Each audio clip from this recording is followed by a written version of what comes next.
J'ai mélangé de la fécule de maïs avec du lait concentré et j'ai été surpris par le résultat. Je vais commencer par ajouter 2 tasses de lait concentré dans ce bol.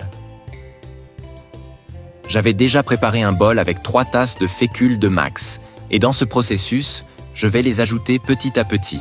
Vous pouvez mélanger au fur et à mesure que vous ajoutez. Vous serez surpris par le résultat de cette recette.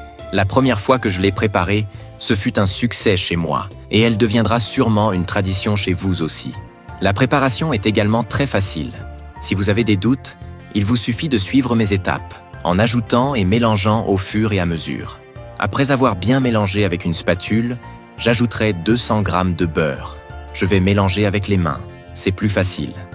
Et avant que j'oublie, dites-moi de quelle ville vous nous regardez pour que je vous envoie une salutation spéciale.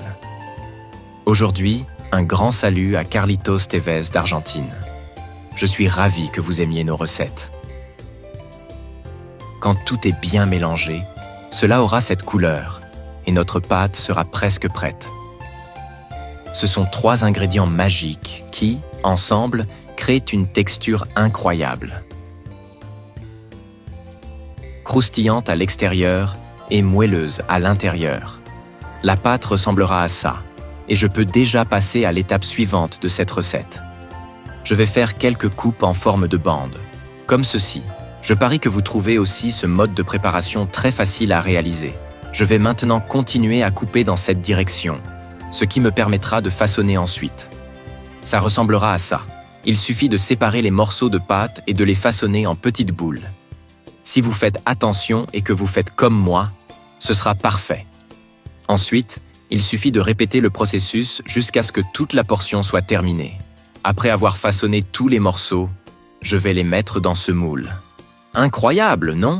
Avec seulement 3 ingrédients, vous pouvez faire un biscuit digne d'une pâtisserie.